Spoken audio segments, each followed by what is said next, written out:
ఈ సమయంలో మనం దేవుని యొక్క వాక్యాన్ని ధ్యానిద్దాము.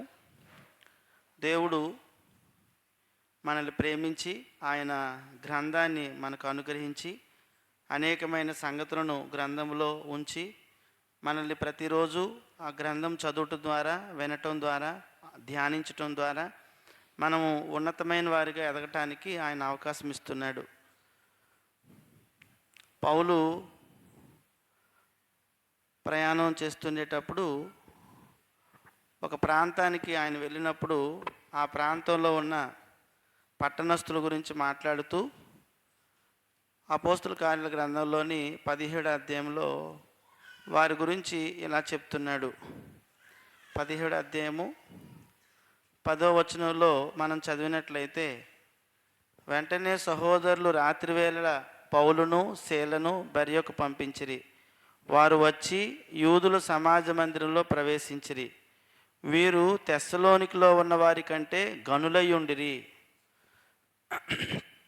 ఆసక్తితో వాక్యమును అంగీకరించి పౌలును శీలయును చెప్పిన సంగతులు అలాగున్నవో లేవో అని ప్రతిదినమును లేఖనములు పరిశోధించుచు వచ్చిరి.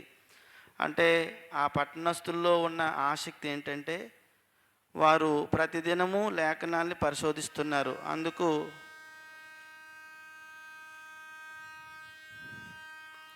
వారు తెస్సలోనికలో ఉన్న వారి కంటే గనులని చెప్పాడు. కావున వాక్యాన్ని వారు ప్రతిరోజు ఏం చేస్తున్నారంటే పరిశోధిస్తున్నారు.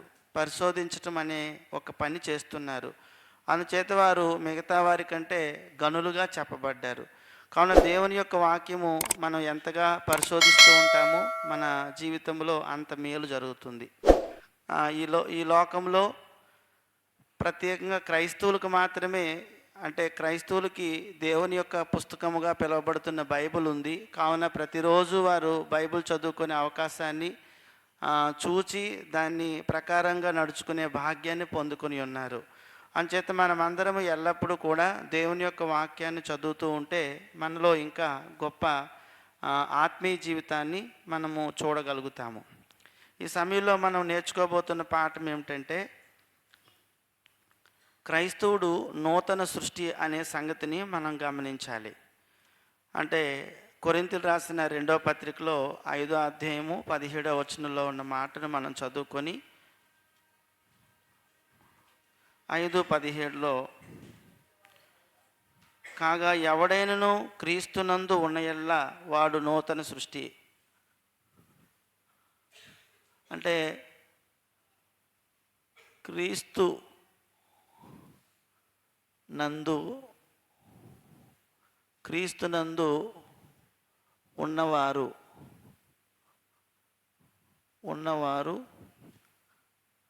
నూతన సృష్టిగా చేయబడ్డారు. నూతన సృష్టి. దేవుడు సృష్టిని చేశాడు, తర్వాత మళ్ళా నూతన సృష్టిగా క్రైస్తవుని చేశాడు అనే సంగతిని మనం చూడాలి. ఇక్కడ మనకి ముందుగా అర్థం కావాల్సింది ఏంటంటే, పరలోకం ఉంది, నమ్ముతున్నాము. అలాగే నరకం కూడా ఉంది, నమ్ముతున్నాము. అయితే ఈ కిందన మనం ఉన్న లోకము భూలోకం, ఇది కూడా ఉంది. ఇక్కడే మనం ఉన్నాం, భూలోకం మీదే ఉన్నాం. అప్పుడు భూలోకంలో మనం చూసినట్లయితే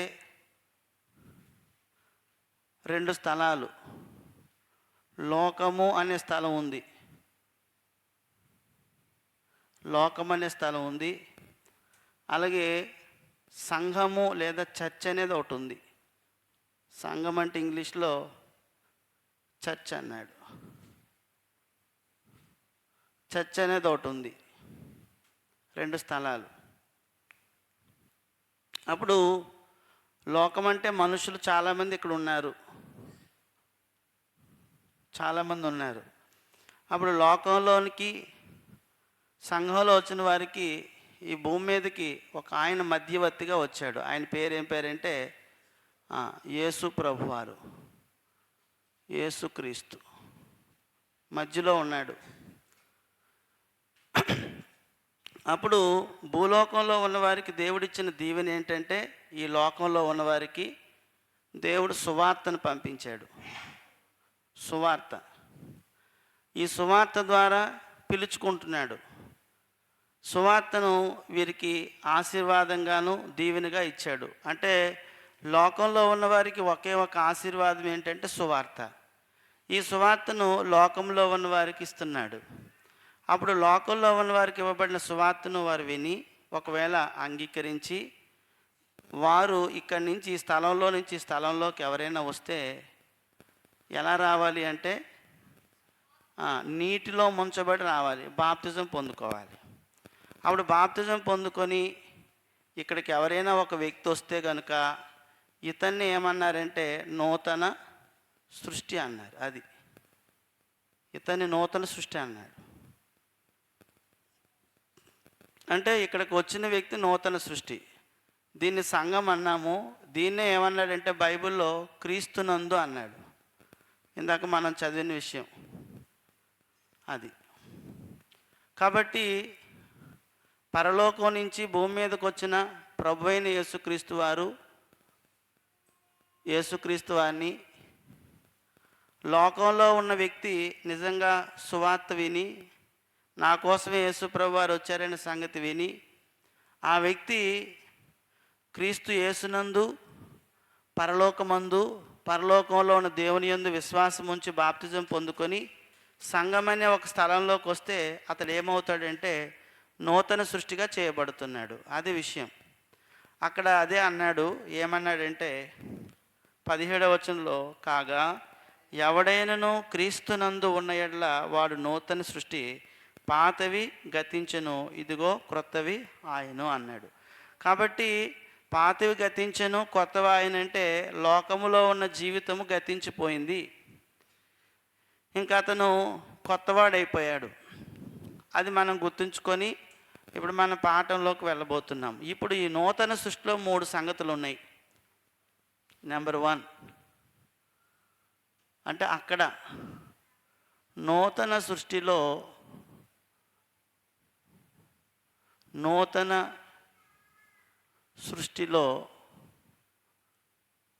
3 సంగతులు లేదా 3 విషయాలు 3 విషయాలు ఉన్నాయి. ఏమంటే 3 విషయాలు? 1 నెంబర్ 1 నూతనంగా చేయబడుతున్న వ్యక్తిలో స్థితి మారిపోతుంది. దాన్నే నూతన స్థితి అన్నాడు. స్థితి మారుతుంది. ఒకసారి మనందరికీ బాగా తెలిసిన సంగతి ఏంటంటే చూడండి ఒకసారి లూకా రాసిన సువార్తలోని 15వ అధ్యాయంలో ఒక కథ మనకి యేసుప్రభు వారు చెప్పారు. అంటే నూతన స్థితి. ఆ కథలో ఎవరున్నారంటే 2 కుమారులు, ఒక తండ్రికి ఉన్నాడు, ఒక చిన్నవాడు పెద్దవాడు. చిన్నవాడు తండ్రి ఆస్తిలో భాగం ఇచ్చిమని నేను వెళ్ళిపోతానని చెప్పి వెళ్ళిపోయాడు ఆ తండ్రి దగ్గర నుంచి. వెళ్ళిపోయిన తర్వాత అతను పూర్తిగా చెడిపోయాడు, పాడైపోయాడు, పాడు చేసుకున్నాడు ఆస్తినంతటిని కూడాను. ఆస్తినంతటిని పాడు చేసుకొని ఖర్చు పెట్టేసిన తర్వాత ఆ ప్రాంతంలో కరువు రావటం, పందులు మేపడానికి కుదర్చబడటం అంతా అయిపోయిన తర్వాత 17వ వచనం చదవండి. అయితే అంటే ఎవరికి బుద్ధి వచ్చింది? అతనికి బుద్ధి వచ్చింది. బుద్ధి వచ్చినప్పుడు అన్నాడు. బుద్ధి వచ్చినప్పుడు వాడు ఏమనుకున్నాడంటే, అయ్యో నేను మళ్ళా తిరిగి నా తండ్రి దగ్గరికి వెళ్ళిపోతాను అని అన్నాడు. అంతేకాకుండా 18వ వచనం అన్నాడు, నేను లేచి నా తండ్రి యొద్దకు వెళ్ళి, తండ్రి నేను పరలోకమునకు విరోధముగాను నీ ఎదుటను పాపము చేసి తిని. అది స్థితి మార్చుకోవటం అంటే ఈ లోకములో ఉన్నంతకాలము కూడా ఒక వ్యక్తి యొక్క స్థితి అనేది దుర్వ్యాపారము, తర్వాత చెడిపోయిన స్థితి అన్నమాట. కావున అతనికి బుద్ధి వచ్చినప్పుడు ఏం చేశాడు అంటే, అయ్యో నేను ఇక్కడ ఉంటే మంచిది కాదు, ఈ స్థలంలో ఈ చోట్లో నాకు మేలు జరగదు, నాకు క్షేమం కాదు, నేను అర్జెంటుగా ఏం చేస్తానంటే ఇక్కడి నుంచి వెళ్ళిపోతాను అనుకున్నాడు. అప్పుడు బయలుదేరాడు, వెళ్ళిపోతున్నాడు. ఎక్కడికి వెళ్ళిపోతున్నాడు అంటే పూర్వపు స్థితి, మన పూర్వపు స్థితి ఏంటంటే యథార్థత, మన పూర్వపు స్థితి ఏంటంటే నీతి, మన పూర్వపు స్థితి ఏంటంటే పరలోకపు స్థితి. అందుకే ఒక వ్యక్తి లోకంలో ఉండి ఎంత సంపాదించినా, ఎంత విలువ తెచ్చుకున్నా, ఎంత గొప్పతనం తెచ్చుకున్నా, ఎంతమంది అతన్ని పొగిడినా, కొనియాడినా, కీర్తించినా, అతని స్థితి మాత్రం పరలోక స్థితి కాదు అది. కాబట్టి స్థితి అనేది మనం చూసినట్లయితే, ఎప్పుడైనా స్థితిని ఇంగ్లీష్లో ఏమన్నాడంటే స్టేటస్ అన్నాడు. ఈ భూమి మీద అందరూ కూడా స్టేటస్ని చూస్తారు. అది ఎలా చూస్తారు అంటే, వాళ్ళు ధరించే వస్త్రాలను బట్టి, వారు వాడే వస్తువులను బట్టి, వారు ఉండే స్థలాన్ని బట్టి, వారు మాట్లాడే మాటలను బట్టి, వారు వస్తున్న ఆ గొప్పతనాన్ని బట్టి, కీర్తిని బట్టి చాలామంది ఏమనుకుంటారంటే వీళ్ళు చాలా గొప్ప స్థితిలో ఉన్నారు, గొప్ప స్థితిలో ఉన్నారు, గొప్ప స్థితిలో ఉన్నారని చెప్పుకుంటూ ఉంటారు. కానీ దేవుడు ఏమంటున్నాడంటే, ఎవరైనా క్రీస్తునందు ఉంటేనే అది గొప్ప స్థితి అన్నాడు తప్ప, లోకమునందుండి ఈ లోకమంతా సంపాదించుకున్న వ్యక్తిని గొప్ప స్థితిలో ఉన్నాడని దేవుడు చెప్పటం లేదు. అది ఈ లోకంలో అంతా సంపాదించుకున్న ఒక వ్యక్తి అన్నాడు, నా ప్రాణమా, నీకు కావాల్సిందంతా కూడబెట్టాను, నీకేది స్విచ్ నొక్కితే చాలు, బటన్ నొక్కితే చాలు, ఏది కావాలంటే అది వస్తుంది, నువ్వు సుఖంగా ఉండు, నీకు అన్నీ ఉన్నాయి, సుఖంగా ఉండు అని చెప్తూ ఉంటే దేవుడు అంటున్నాడు, ప్రభు అంటున్నాడు, లేదు లేదు వెర్రివాడా, ఈ లోకమంతా సంపాదించుకున్నావు కానీ నన్ను సంపాదించుకోలేకపోయావు, ఈ రాత్రే నీ ప్రాణం నాకు కావాలన్నాడు. ఆ స్థితి అంతా ఏమైంది ఆ రాత్రి అంటే, ఏ స్థితిలో ఉన్నా ఒక రాత్రి, ఒక పగలు, ఏదో ఒక రోజు మన ప్రాణం ఇక్కడి నుంచి వెళ్ళిపోతుంది, ఆత్మ వెళ్ళిపోతుంది. కావున ఎంత స్థితిలో ఉన్నా కూడా, ఒక మంచి పేరున్న కుటుంబంలో పుట్టినా కూడా, జాతి ఉన్న కుటుంబంలో పుట్టినా కూడా, పలుకుబడి ఉన్న కుటుంబంలో పుట్టినా కూడా, నీ ఫోటో విజయనగరం టౌన్ అంతా పెట్టినా కూడా దేవుడు ఆ స్థితిని గొప్ప స్థితి అనటం లేదు. నేను ఒక్కోసారి అనుకున్నాను, చాలామంది ఫోటోలు చూసినప్పుడు, నాయనా చాలామంది కోరిక కలిగి ఉంటారు, నా ఫోటో ఈ పెద్ద వాల్ పోస్ట్ మీద ఉంటే బాగుండని. ఎంతోమంది సినిమా యాక్టర్ల ఫోటోలని, క్రీడాకారుల ఫోటోలను మనం రోజు చూస్తున్నాం. కానీ రేపొద్దున్న వాళ్ళు పరలోకంలో ఉండరు. ఈ భూమి మీద క్రీస్తు యేసునందు లేకపోతే ఏ వ్యక్తి కూడా పరలోకానికి త్రోవ అతనికి లేదు, మూయబడింది. అందుకే పక్కని నరకం అనేది కూడా ఉంది. కావున నూతన స్థితి అనే స్థితిని, అది మామూలు స్థితి కాదు. నువ్వు ఒక చిన్న హోటల్లో ప్లేట్లు కడుక్కున్న బ్రతికినా, లేకపోతే రిక్షా తొక్కొని బ్రతికినా, సైకిల్ తొక్కొని ఏవైనా అమ్ముకున్నా, నువ్వు నిజంగా క్రీస్తు యేసునందుంటే రేపొద్దున పరలోకంలో నీవు ఉంటావు, నేను ఉంటాను. మనుషులు ఏం కోరుకుంటున్నారంటే, ఆ స్థితి ఎందుకులేండి, ఇక్కడ ఉన్నంత వరకు 10 మంది మన గురించి గొప్పగా చెప్పుకోవాలండి, 10 మంది దగ్గర వెళ్ళి హుందాగా మనం ఉండాలని అనుకుంటున్నారు తప్ప, క్రీస్తు యేసునందు ఉంటే మంచిది అనుకోవటం లేదు మనుషులు. కానీ నూతన సృష్టిగా చేయబడటం అనేది ఎప్పుడు అంటే, నూతన సృష్టిలో ఉన్న 3 సంగతులు ఏంటంటే, ఒకటి నూతన స్థితి, నూతన స్టేటస్ అనేది మనకు వస్తుంది. అందుకే కొత్తగా ఆ చిన్న కుమారుడు బోల్డ్ డబ్బు పట్టుకొని వెళ్ళిపోయాడు, దుర్వ్యాపారంలో ఖర్చు పెట్టేశాడు, అంతా పోయింది. బుద్ధి వచ్చినప్పుడు పరలోకానికి విరోధంగా పాపం చేశాను, తండ్రి దగ్గర నుంచి వెళ్ళిపోయానని దుఃఖపడి ఇప్పుడు చేస్తున్నాడు. అప్పుడు ఇంట్లోని పెద్ద కుమారుడు ఉన్నాడు, ఈ వచ్చిన కుమారుని గట్టిగా కౌగిలించుకున్నాడు, ముద్దు పెట్టుకున్నాడు, బొంగరం పెట్టాడు, చెప్పులు తొడిగించాడు, అంతా చేశాడు. పెద్ద సంబరం చేసుకుంటున్నాడు తండ్రి. పెద్ద కుమారుడు అన్నాడు, వచ్చాడు, బయటే ఉండిపోయాడు, నేను ఇన్ని రోజులు బట్టి నీ దగ్గర ఉన్నాను, నాకేమీ చేయలేదు, కానీ ఆడు ఇప్పుడే వచ్చినప్పుడు ఇలా చేస్తున్నావేటినా అనుకొని కోపగించుకున్నాడు. అప్పుడు తండ్రి చెప్తున్న మాట చూడండి, అతని స్థితి దీని గురించి ఏం మాట్లాడుతున్నాడు. 32వ వచనం, 32వ వచనం.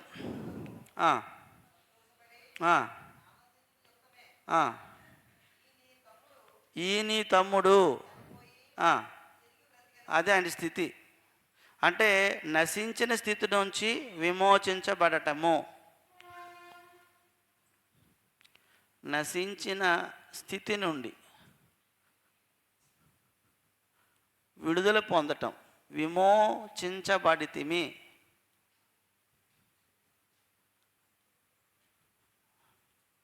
అదమ్మా, నశించిన స్థితి నుంచి.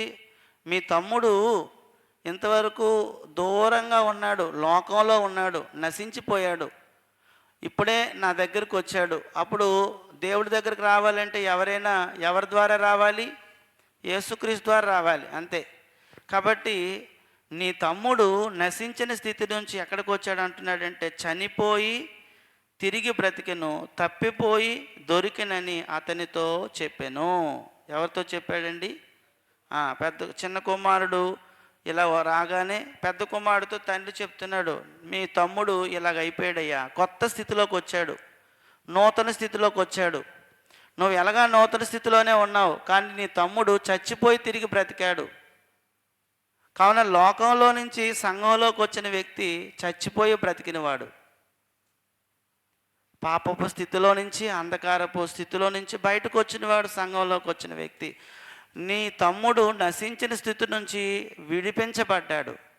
లోకంలో దుర్వ్యాపారంలో చిక్కుపడ్డాడు, దోపిడీ చెడుతనంతో నిండిపోయి ఆయన జీవితం అంతా పాడు చేసుకున్నాడు. బుద్ధి వచ్చింది, వచ్చాడు, నా దగ్గరకు వచ్చాడు, మన దగ్గరకు వచ్చాడు. కాబట్టి మీ తమ్ముడు తప్పిపోయాడు, దొరికాడు. తప్పిపోయిన స్థితినే నశించిన స్థితి అన్నాడు. కావున నశించిన స్థితి నుంచి మనమందరము విమోచించబడ్డాము. ఆ విషయం అందరూ గుర్తుంచుకోవాలి. మరొక సంగతి చూద్దాం. మనము ఎప్పుడైతే బాప్తిజం పొందుకుంటున్నామో, మార్కు రాసిన సువార్త 16వ అధ్యాయము 15-16 వచనాలు చాలాసార్లు మనం చదివిన వచనం అది. 16వ అధ్యాయము 15-16 వచనాలు. వెళ్ళి అందరికీ సువార్త చేయండి. ఇక్కడ చూడండి, నమ్మి బాప్తిజం పొందినవాడు ఏమవుతాడు అంటే, మనం క్రీస్తులోకి వస్తే కనుక మనం రక్షించబడిన వారము. అది స్థితి. క్రీస్తులోనికి వస్తే అంటే సంఘంలోకి వస్తే మనము రక్షించబడిన వారం అవుతాం. రక్షించబడిన స్థితి, రక్షించబడిన వారము, అదండి. కావున ఇదేదో సామాన్యమైన స్థితి కాదు. ఒకవేళ ఏ వ్యక్తి అయినా కానీ క్రీస్తులోనికి రాకుండా క్రీస్తుకు వెలుపలే ఉండిపోయాడు అనుకోండి, అతడు నశించిపోయినవాడు. ఆ తర్వాత అదే అన్నాడు, ఒకవేళ 16వ వచనంలో నమ్మి బాప్తిజం పొందినవాడు రక్షించబడును, నమ్మని వానికి శిక్ష విధింపబడును అన్నాడు. నమ్మని వానికి శిక్ష, నమ్మేవారికి రక్షణ. కాబట్టి ఈ స్థితి మామూలు స్థితి కాదు. చనిపోయే ముందే మనం ఏం పొందుకోవాలి? బాప్తిజం పొందుకోవాలి. ఎందుకంటే బాప్తిజం పొందుకున్న వ్యక్తి స్థితి మారుతుంది. అబ్రహాము గారు చనిపోయే ముందు కొన్ని సంవత్సరాల ముందు ఆయన రక్షణ పొందుకున్నారు. ఆయన స్థితి ఇప్పుడు ఒక మంచి స్థలంలోకి వెళ్ళిపోతాడు ఆయన. అంచేత ఎప్పుడూ కూడా ఒకవేళ ఎంత అతను ఉద్యోగం చేసినా, అతను లేకపోతే ఒక మంచి కుటుంబంలో పుట్టినా, ఒకవేళ ఆయన గొప్ప కులంలో పుట్టినా, గొప్ప జాతిలో పుట్టినా, అవేవి కూడా అతన్ని కాపాడవు.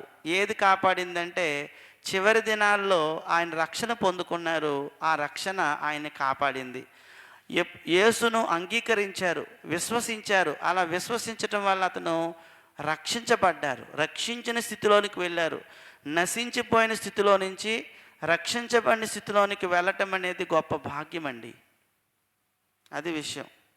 అందుచేత ఇంట్లో ఎవరున్నా కూడా, ఏమండి మా కొడుకు పెద్ద ఉద్యోగస్తుడండి, మా కోళ్ళ పెద్ద ఉద్యోగస్తు అండి, మా అల్లుడు పెద్ద ఉద్యోగం అండి, మా కూతురు మంచి స్థితిలో ఉందండి అని చెప్పుకుంటారు. వాటన్నిటికన్నా గొప్ప స్థితి ఏమిటంటే ఇది, అదండి. ఈ స్థితిని పొందకుండా ఈ భూమి మీద మనం మనకున్న స్థితిలోనే ఉండిపోయి చనిపోతే కనుక నష్టపోతాము. అది ప్రమాదం కూడా. రూతక్కల అమ్మగారు చివరి దినాల్లో వచ్చారు.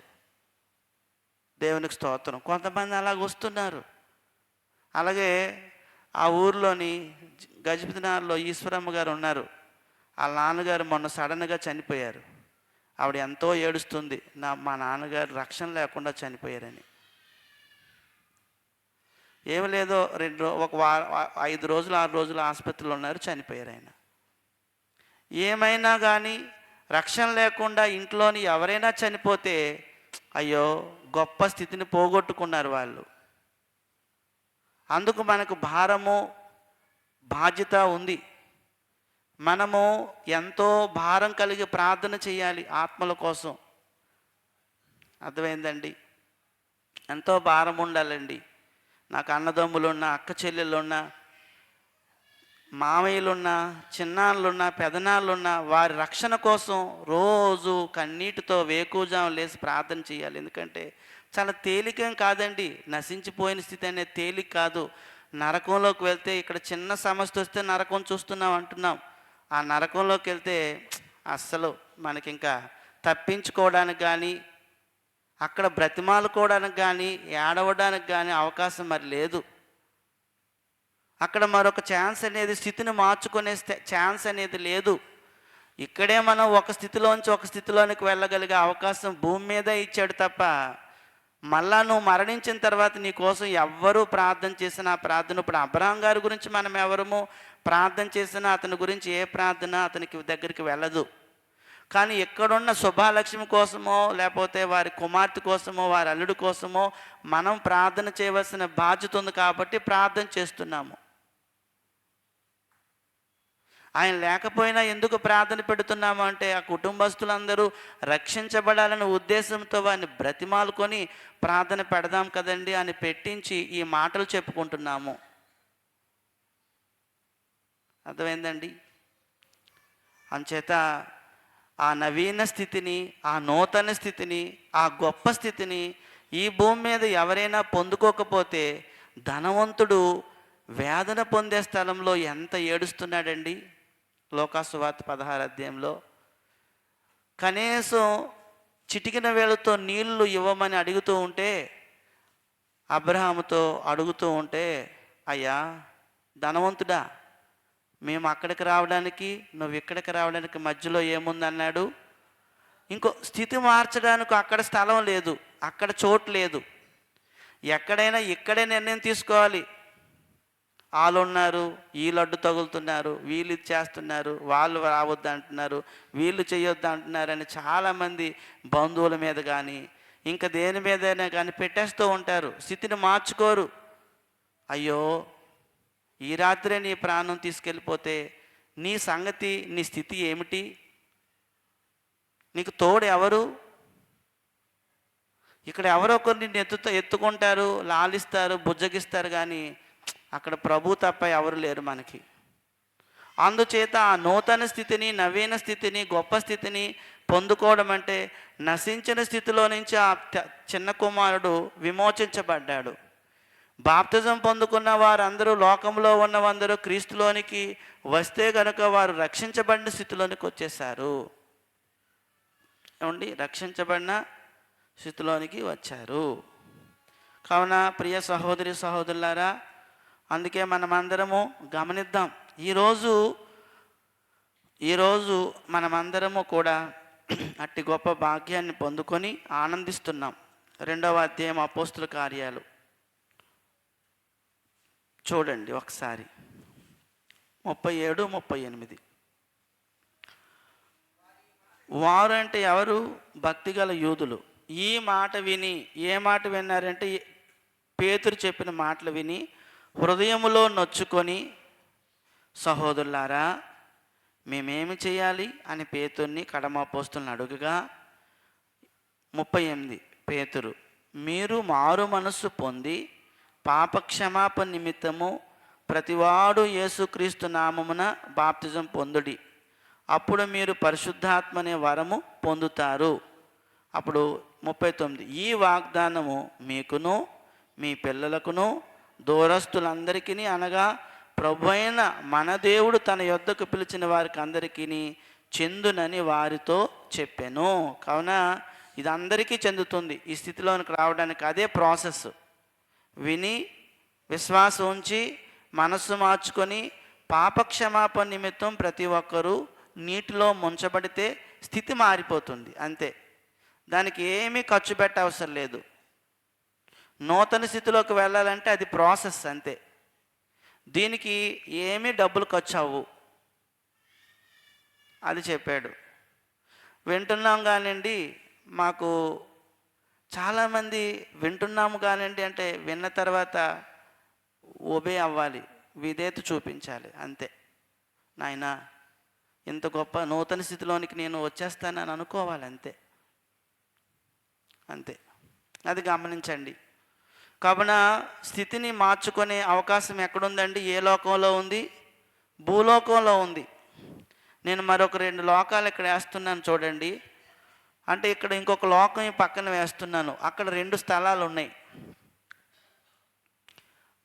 ఆ 2 స్థలాలు ఏంటంటే 2 స్థలాలు కలిపి ఏమన్నాడంటే మృతుల లోకం అన్నాడు. ఒకటి నెమ్మది స్థలం, నెమ్మది పొందే స్థలం, నెమ్మది పొందే స్థలం. 2 యాతన పొందే స్థలం, యాతన పొందే స్థలం. 2 స్థలాలు.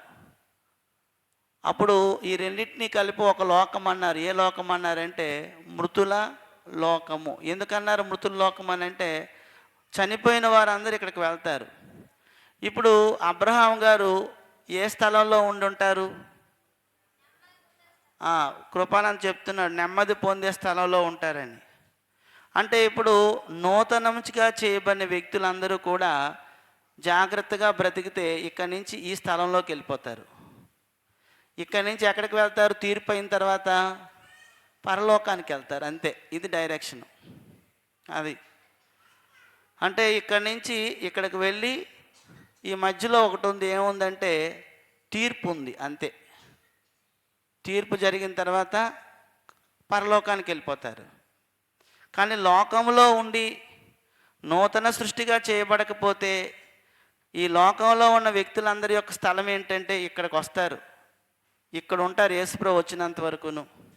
ఇదే స్థలము ధనవంతుడు ఉన్న స్థలం, యాతన పొందే స్థలం, ఈ స్థలంలో ఉంటారు. ఇక్కడి నుంచి ఖచ్చితంగా ఇక్కడికే వెళ్తారు, నరకంలోకి వెళ్తారు. ఇంకా ఏమాత్రము తేడా లేదు. అందుచేత ఈ భూమి మీద ఉండేటప్పుడే మనము ఏం మార్చుకోవాలంటే స్థితిని మార్చుకోవాలి, నూతన స్థితిని సంపాదించుకోవాలి. అప్పుడు 2వ పాయింట్. ఏ పాయింట్? నూతన స్థితి. బి నూతన సంబంధము. నూతన సంబంధం, రిలేషన్. ఎవరితో నూతన సంబంధం అంటే జాగ్రత్తగా చూడండి. లోకంలో ఉన్న వ్యక్తికి దేవుడితో అసలు సంబంధం ఉండదు. ఎలా చెప్తున్నాము? వచనం చూద్దాం చూడండి. ఒకసారి మనం చూసినట్లయితే ఎఫెసీయులకు రాసిన పత్రిక 2వ అధ్యాయము 12వ వచనం. 2:12. కాక పరదేశులను పరజనులను ఉండి మీరు జ్ఞాపకం చేసుకునండి. ఇప్పుడు చెప్పండి, ఎవరికి దూరస్తులుగా ఉన్నారు? క్రీస్తు లేకపోతే మనము దేవుని నుంచి దూరపరచబడిన వారము. ఏమండి, క్రీస్తు లేకపోతే ఎవరి నుంచి దూరం అయిపోతాం మనం? దేవుని నుండి దూరంగా ఉంటాం మనం. దేవుని నుండి దూరపరచబడిన వారము. అదండి మన స్థితి, మన సంబంధం, పాత సంబంధం. అంటే ఈ భూమి మీద దేవుని నుండి దూరపరచబడిన వ్యక్తులు ఎక్కడున్నారు అంటే లోకంలో ఉన్నారు. లోకంలో ఉన్నవారు దేవుని నుంచి ఎందుకు దూరపరచబడినవారో అనే దానికోసం ఒకసారి ఆలోచిస్తే దానికి యెషయా గ్రంథంలో యెషయా ప్రవక్త చెప్పాడు. 59వ అధ్యాయంలో అతను చెప్పిన మాట చూడండి. ఎందుకు దూరపరచబడుతున్నాము? లోకంలో ఉన్న వ్యక్తి ఎందుకు దేవుడికి దూరం అయిపోతున్నాడు, దూరంగా ఉన్నాడు అంటే కారణం చెప్తున్నాడు చూడండి. 59 1, 2 వచనాలు. అంటే దేవుడు రక్షించే స్థితిలోనికి నేను తీసుకెళ్ళగలడు. అతనికేమి చేతులు కొరచగా లేవు, కాపాడడానికి అతనికేమి కష్టం కాదు మనిషిని. కానీ మనిషిని కాపాడాలి అంటే ముందు స్నానం చేయాలి. అతను ఏం చేయాలండి? ఎక్కడ అమ్మా? మనిషి కాపాడబడాలంటే ముందు స్నానం చేయాలి. ఎక్కడ? నీటిలో ముంచబడాలి. ఎందుకు? మనిషి పాపి కాబట్టి పాపాలు పోవడానికి, పాపాలు క్షమించబడడానికి నీటిలో ముంచబడాలి. నీటిలో ముంచబడితే ఆ వ్యక్తి యొక్క పాపాలన్నీ కడిగివేయబడతాయి. అందుకు బాప్తిజం. బాప్తిజం పొందకుండా ఉంటే నీకు దేవుడికి సంబంధం అసలు లేదు. నువ్వు దేవుడికి దూరంగా ఉన్నావు. అసలు నాకు దేవుడు దూరంగా ఉండటం ఏంటి? నాకు దేవుడు దూరంగా ఉండటం ఏంటంటే, జాగ్రత్తగా గమనించండి, దేవుడు అందరికీ మేలు చేస్తాడండి. మేలు చేయకుండా మానేయడు, మేలు చేస్తూనే ఉంటాడు. కానీ ఇక్కడ విషయం ఏమిటంటే, రేపు నువ్వు చనిపోయిన తర్వాత పరదేశును నీకు ఇవ్వడు. అది విషయం. పరలోకాన్ని నీకు ఇవ్వడు. ఎందుకు ఇవ్వడంటే, నీ పాపాలు ఏం చేసుకోలేదు. నీవు భూమి మీద ఉండేటప్పుడు శుభ్రం చేసుకోలేదు, ఉతుక్కోలేదు నీ బట్టలను ఉతుక్కోవాలి. నీ వస్త్రం ఉతకబడాలి. ఉతకబడకపోతే నీకు సంబంధం లేదు దేవుడితో. యేసుప్రభు వారు ఒక ఉపమానం చెప్పారు భూమి మీద ఉండేటప్పుడు. అంటే ఇది ముందు చూడండి, ఇది అర్థం చేసుకుందాం. అంటే మనము క్రీస్తు మనలో లేకపోతే, క్రీస్తు దగ్గరికి మనం రాకపోతే, క్రీస్తు సంఘంలో మనం సభ్యులు కాకపోతే దేవుడికి మనకి సంబంధం లేదు. మరి నేను ప్రార్థన చేస్తే వింటున్నాడంటే వింటాడు. మంచివారి మీద, చెడ్డవారి మీద అన్నీ కురిపిస్తాడు ఆయన. వర్షాన్ని ఇస్తాడు, సూర్యుని ఇస్తాడు. ఏమండి, మనకన్నా పైన వారు బాగా దీవించబడుతున్నారు. 4-5 ఫ్లాట్లు కొనుక్కుంటున్నారు. వాళ్ళు 4 ఉంగరాలు పెట్టుకుంటున్నారు, ఇంత బంగారం వేసుకుంటున్నారు. వాళ్ళకి దేవుడు ఉన్నాడు, ఆ దేవుడు ఒక్కడే. కానీ ఇక్కడ పాయింట్ ఏంటంటే, మనం మరణించిన తర్వాత దేవుడు ఆస్తిని మనకిస్తాడా?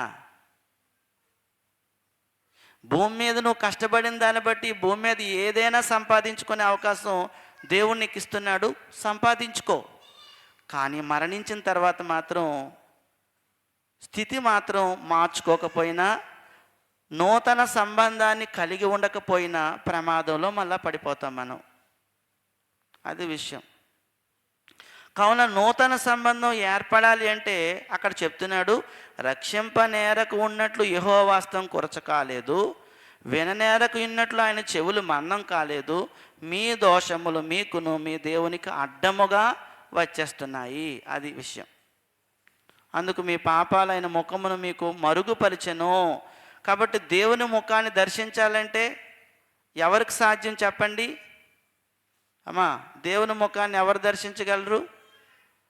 ఎవరు దర్శించగలరు? పాపాలు కడిగేసుకున్న వాళ్ళు దర్శించగలరు. దేవునితో సంబంధం పెట్టుకోవాలంటే పాపాలు శుద్ధి చేయబడాలి. పాపాలు కడుక్కోకుండా నేను దేవుని చూశానంటే అది ఎలాగవుతుంది? సాధ్యపడుతుందా? దేవుడు తన ముఖాన్ని మరుగు చేసుకుంటున్నాడట. ఎందుకు అంటే, ముందు నువ్వు శుద్ధి చేసుకో అని చెప్తాడు. కావున ఈ భూమి మీద నూతన సంబంధం అనేది దేవుడితో ఏర్పడాలి అంటే ఆ వ్యక్తి ఖచ్చితంగా అతను ఏం చేయాలంటే, ఆయన పాపాలు కడుక్కోవాలి. కడుక్కోపోతే కాదు, అవ్వదు, కష్టం, నష్టపోతాం. ఈరోజు భూమి మీద ఉన్న మనుషులందరికీ కూడా సంబంధాలంటే ఎవరితో పెట్టుకోవాలనుకుంటున్నారంటే, చాలామంది గొప్ప వాళ్ళతో పెట్టుకోవాలనుకుంటున్నారేమో కానీ దేవుడు మాత్రం తనతో సంబంధం అందరూ కలిగి ఉండాలని కోరుకుంటున్నాడు.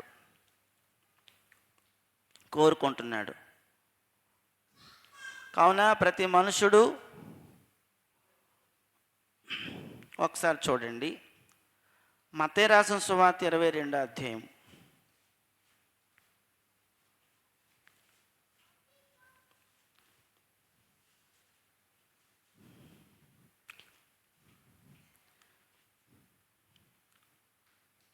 విందు జరుగుతుంది. విందులోనేటండి, విందు పిలిచిన యజమాని ఒక సిస్టమ్ పెట్టాడు. అందరినీ పిలవమన్నాడు, పిలిచారు. 10వ వచనం. అంటే పెండ్లి విందులో కూర్చోడానికి కొంతమంది వస్తున్నారు. ఆ యజమాని దాసులు పంపించాడు. పోయి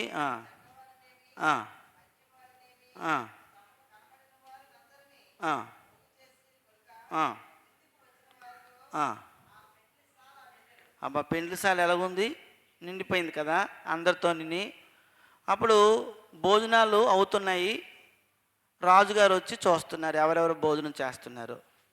అప్పుడు భోజనాలకు వచ్చి చూస్తునేటప్పుడు, రాజుగారు చూస్తునేటప్పుడు 11వ వచనంలో, రాజు కూర్చున్న వారిని చూడ లోపలికి వచ్చి అక్కడ పెండ్లి వస్త్రము ధరించుకొనని ఒకరిని చూచాడు. అది విషయం. అమ్మా, ఎవరిని చూచాడమ్మా? ఏంటి పెండ్లి వస్త్రం ఏంటి? రక్షణ పొందుకొని బాప్తిజం పొందుకుంటే మనం వస్త్రాన్ని ధరించుకున్న వారం అవుతాం. అది విషయం. అందరూ కూర్చున్నారు లైన్గా, భోంచేసేస్తున్నారు.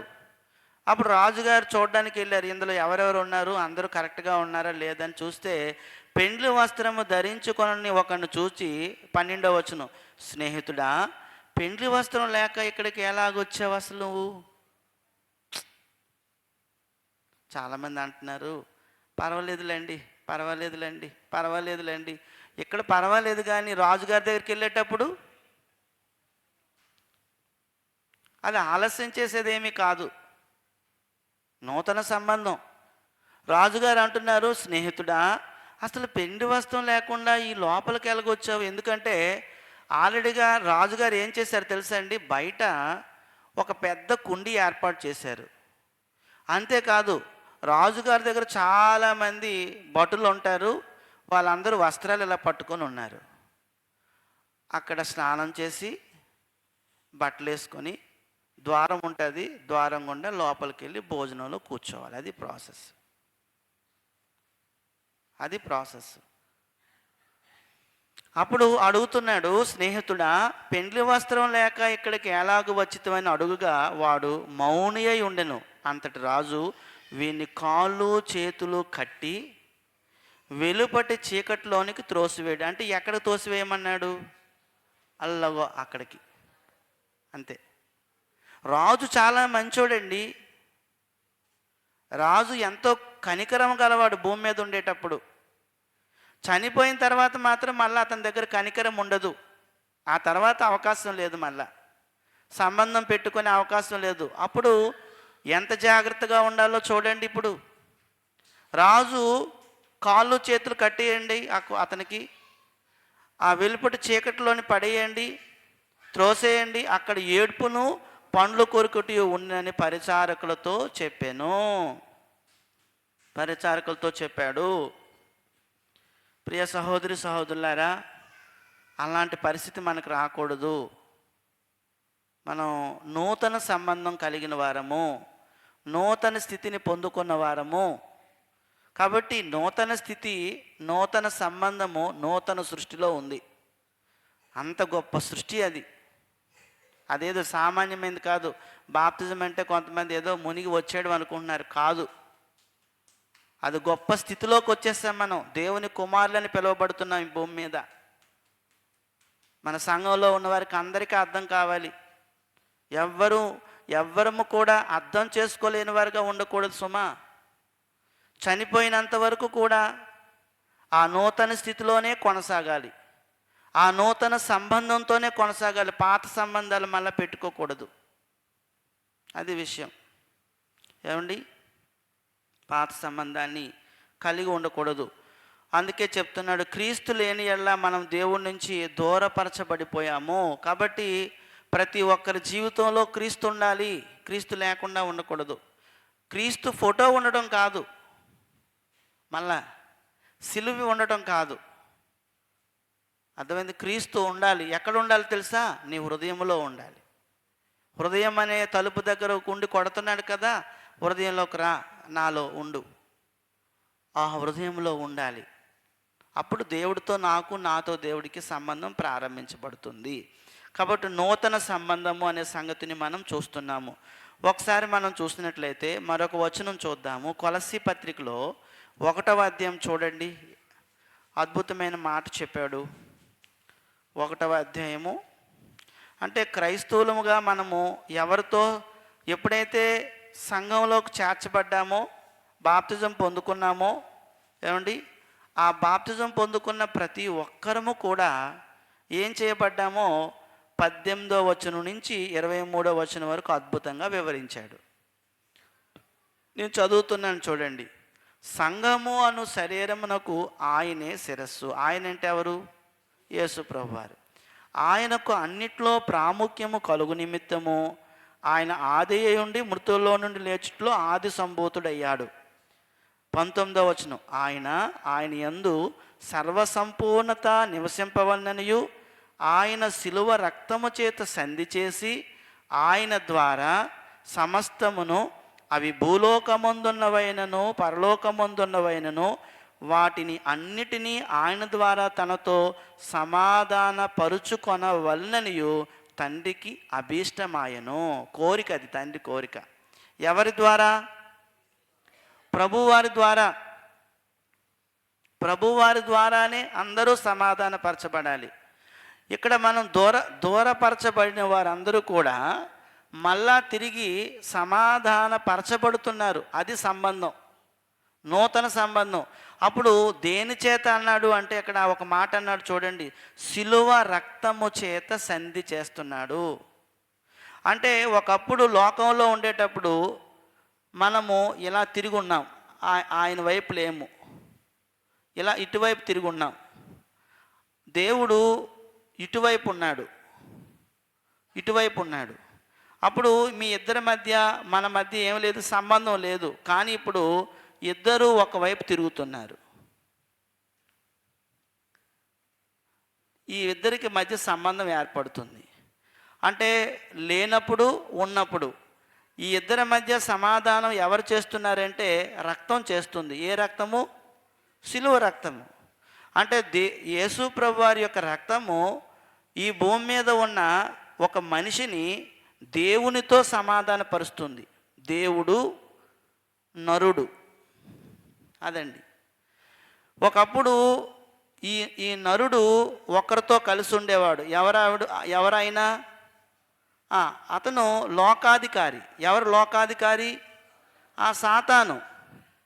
అంటే లోకంతో కలిసి ఉండేవాడు ఇతను. వీళ్ళిద్దరు ఫ్రెండ్స్. అప్పుడు ఎప్పుడైతే వీళ్ళిద్దరు ఫ్రెండ్స్ అవుతారో దేవుడు ముఖం తిప్పేసుకుంటాడు. నీవు ఎంతకాలము సాతానుతో సంబంధం ఉన్న రిలేషన్ మెయింటైన్ చేస్తున్నావో ఆ రిలేషన్ బ్రేక్ చేయడానికే ఎవరు వచ్చారు ఈ లోకానికి? యేసుప్రభు రక్తం వచ్చింది. ఆ రక్తము ద్వారా, శిలువ రక్తము చేత సంధి చేసి దేవుణ్ణి నరుణ్ణి కలుపుతున్నాడు యేసుప్రభు వారు. అది కొత్త సంబంధం, అది క్రొత్త బంధం. ఈ నూతన సృష్టిలో ఈ నూతన సంబంధం ఉంది. నువ్వు పాత సృష్టివి అయితే నీకు పాత స్థితే ఉంది. నువ్వు పాత సృష్టివి అయితే నీకు పాత సంబంధమే ఉంది. అది విషయం. నువ్వు పాత స్థితిని అంటే లోకంలో ఉండి లోకమే నీదనుకొని నువ్వు లోకంలో ఉప్పొంగిపోతూ లోకములో ఉన్న స్థితిని బట్టి ఎంతో సంతోషపడిపోతున్నావు. అది పాత స్థితి. నూతన స్థితి అంటే క్రీస్తు నీలోకి వచ్చిన తర్వాత నూతన స్థితి.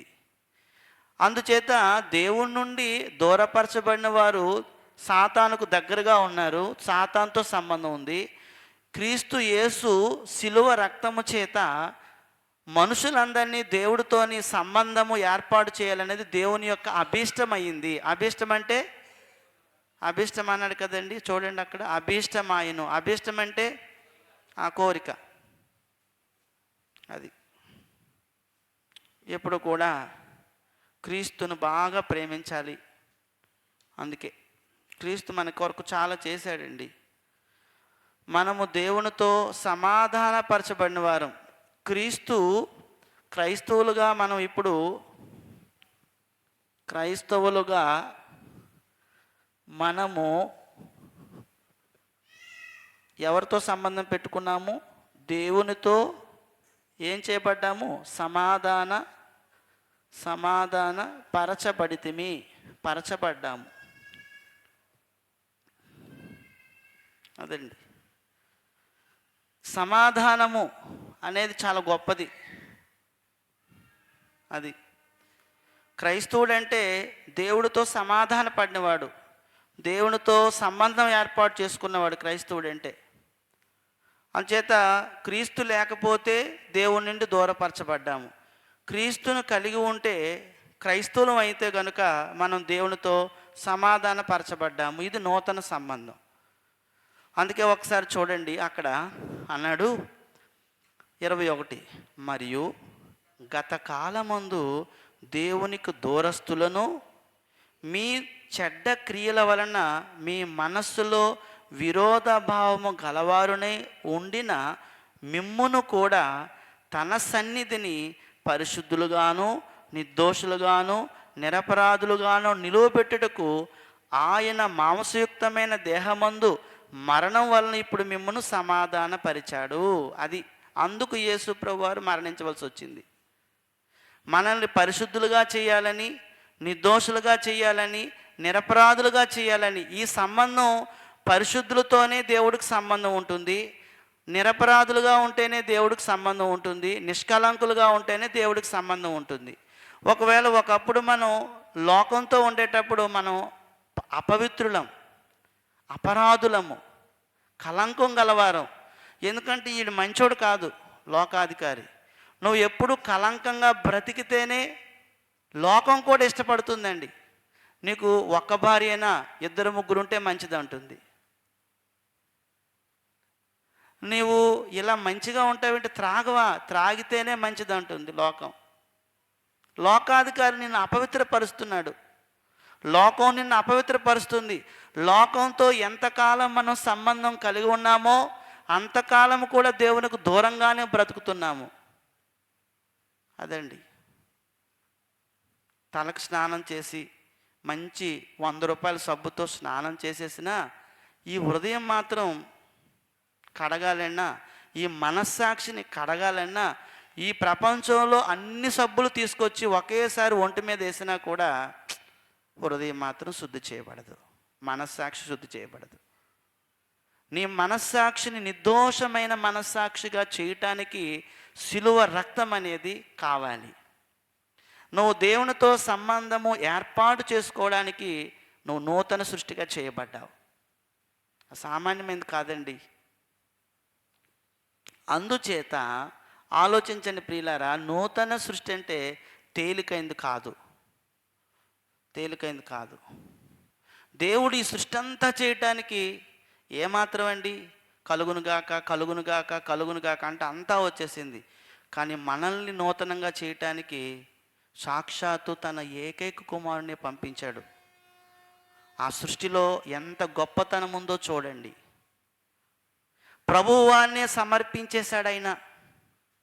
తన ఒక్కగానొక కుమారుడైన, ఏకైక కుమారుడైన, అద్వితీయ కుమారుడైన, జనతైక కుమారుడైన యేసుక్రీస్తుని ఈ లోకానికి పంపించవలసి వచ్చింది నీ కొరకు, నా కొరకు. ఎంత త్యాగమూర్తి అయినా. నువ్వు నూతనంగా చేయబడాలని, నీతో నూతనమైన సంబంధాన్ని ఏర్పాటు చేసుకోవాలని దేవుడు ఈ సృష్టిలోనికి యేసునే పంపించాడు. అది ఆయన చేసిన ఏర్పాటు. కావున నూతన సంబంధము ఎవరితో కలిగి ఉన్నాము అంటే దేవుడితో కలిగి ఉండటం. దేవుని నుండి దూరపరచబడ్డాం, పాపం దూరం చేస్తుంది, మళ్ళా దేవునితో సమాధానపరచబడుతున్నాం. అదే విషయాన్ని అక్కడ చెప్పాడు. అందుకే 23 అన్నాడు, పునాది మీద కట్టబడిన వారే స్థిరముగా ఉండి మీరు విన్నట్టు ఆకాశం క్రింద ఉన్న సమస్త సృష్టికి ప్రకటింపబడినట్టు ఈ సువార్త వలన కలుగు నిరీక్షణను తొలగిపోక విశ్వాసమందు నిలిచి ఉండిన యెడల ఇది మీకు కలుగును. అది చెప్పాడండి. నూతన సంబంధం. మూడో సంగతి ఏంటంటే నూతనమైన జీవితంలో నూతనమైన అంతస్తు. నూతనమైన అంతస్తు, ప్రమోషన్. అది అంతస్తు, నూతన అంతస్తులోనికి వెళ్తున్నాం. దాని గురించి కొద్దిసేపు చూసినట్లయితే రోమాపత్రిక 5వ అధ్యాయం ఒక మాట చూద్దాం. రోమాపత్రిక 5వ అధ్యాయము 17వ వచనం నుంచి మనం చూస్తే వచ్చినదై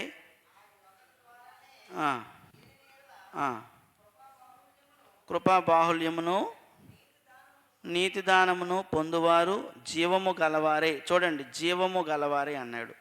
మరణము జీవము అంటే మరణము నుండి జీవము గల స్థితిలోనికి మార్చబడుతున్నాం. అది అంతస్తు మారటం అంటే. మరణములో నుండి జీవములోనికి.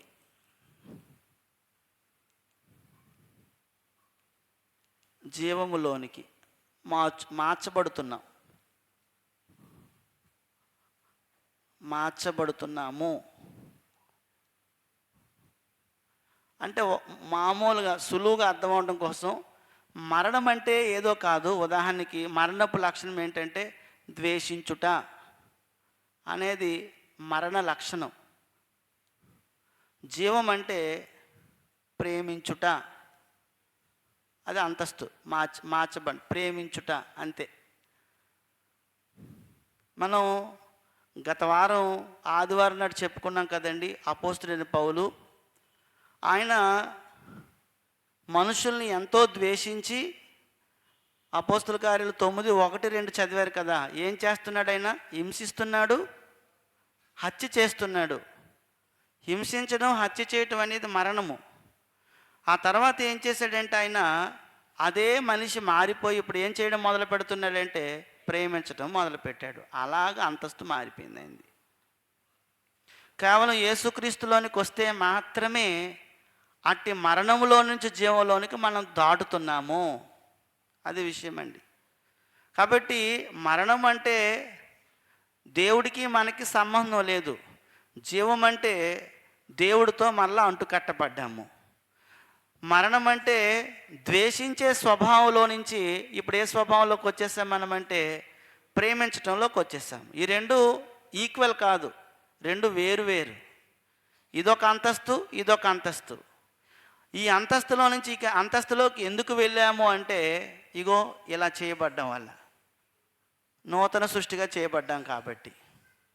అంటే నూతన సృష్టిలో ఏం జరుగుతుందంటే మరణములో నుంచి, చచ్చిపోయిన స్థితిలో నుంచి బ్రతికిన స్థితిలోనికి రావటం. అందుకే ఏమన్నాడు తెలుసా అండి? మీ అపరాధముల చేతను మీ పాపముల చేతను మీరు చనిపోయిన వారై ఉండగా అన్నాడు. అంటే మనము యేసునందు లేకపోతే చనిపోయిన వారమే, మృతులమే అన్నాడు. మృతులమే అన్నాడు. అంటే మృతులము అంటే అర్థం ఏంటంటే దేవుడు ఏ పని నిమిత్తం మనల్ని పంపించాడో, ఈ భూమి మీద మనుషుల మధ్య ఎంతో వైషమ్యాలు, ఎంతో తేడాలు, ఎంతో భేదాభిప్రాయాలు, ఎంతో భిన్నాభిప్రాయాలు, ఎంతో విభేదాలు ఉన్నాయి. అలాంటి విభేదాలతో బ్రతుకుతున్న ప్రతి మనుష్యుడు కూడా మరణించినవాడు, చచ్చిపోయినవాడు. నీకు మహా అయితే భూమి మీద 70 సంవత్సరాలు ఇస్తాడు, అధిక బలం ఉంటే 80 సంవత్సరాలు ఇస్తాడు. ఒకవేళ నీకు ఇచ్చిన ఆ కొద్ది సంవత్సరాల్లోని ఒక 30 సంవత్సరాలు అయిపోయి ప్రభువులోకి వచ్చావు. ఈ మిగతా 40 సంవత్సరాల్లోని కూడా మనం నేర్చుకోవాల్సింది ఏంటంటే ప్రేమించడం నేర్చుకోవాలి, దయ చూపించడం నేర్చుకోవాలి, కరుణించడం నేర్చుకోవాలి, కనికరించడం నేర్చుకోవాలి, జాలి చూపించడం నేర్చుకోవాలి. ఎంతగా దేవుని ప్రేమించాలో, ఎంతగా పొరుగువాని ప్రేమించాలో, ఎంతగా సహోదరుని ప్రేమించాలో, ఎంతగా సహోదరుని ప్రేమించాలనే దాన్ని అలా ప్రాక్టీస్ చేస్తూ ఉంటే మన అంతస్తు పెరిగినట్టు. కొంతమంది అంటారు, ఒరే మీరు విజయనగరం వెళ్ళారా, మీకు ఏం అంతస్తు పెరిగిందిరా, అప్పుడు ఎలాగున్నారు ఇప్పుడు అలాగే ఉన్నారు అని అంటున్నారు. ఇక్కడ ఎన్ని అంతస్తులు మనం కట్టుకొని మనం పెంచుకున్నా కూడా క్రీస్తునందు మనం పుట్టిన తర్వాత, లేకపోతే నూతనంగా జన్మించిన తర్వాత మనలో ఉన్న ఆ చెడ్డ గుణాలు పోతూ ఉంటే మన అంతస్తు మారుతూ ఉంది. అది నూతన అంతస్తు అంటే. ఎప్పుడైతే నూతన అంతస్తులోకి వెళ్తున్నామో ఒకరోజు చేయి పట్టుకొని దేవుడు పరలోకానికి అలా తీసుకెళ్ళిపోతాడు. నేను అంతే. హనోకు మరణం చూడకుండా ఎక్కడికి వెళ్ళిపోయాడు అమ్మ? ఎక్కడికి వెళ్ళిపోయాడు? మరణం చూడకుండా దేవుని దగ్గరికి వెళ్ళిపోయాడు కదా. అతడు ఎందుకు వెళ్ళాడు అంటే ఆయన దేవునితో నడచినవాడు. 365 సంవత్సరాలు ఉంటే 300 ఏండ్లు దేవుడితో నడిచాడు. దేవుడితో నడవటం అంటే మామూలుగా చెడు చేస్తూ నడవడానికి అవకాశం లేదు, ద్వేషిస్తూ నడవడానికి అవకాశం లేదు, ప్రేమిస్తూనే నడవాలి. అది నూతన అంతస్తు అంటే. కాబట్టి నూతన సృష్టిలో నూతనమైన అంతస్తులోనికి మనం ఎక్కుతున్నాం. మరణపు లక్షణాల్లో నుంచి, కుళ్ళిపోయిన లక్షణాల్లోంచి, మృతతుల్యమైన లక్షణాల్లో నుంచి మనం ఎందులోకి వెళ్తున్నామంటే తిరిగి ఆ జీవపు లక్షణాలని పరిమళ వాసనగా ఉండటానికి మనం చేయబడ్డాం. మనం పాడుతున్నాం కదండి, యేసుని నామం ప్రీతిగల నామం అనే పాటలోని రెండో చరణం ఏంటి? రెండో చరణం ఏంటండి? యేసునామం ప్రీతిగల నామేనా? రెండో చరణం ఏంటి?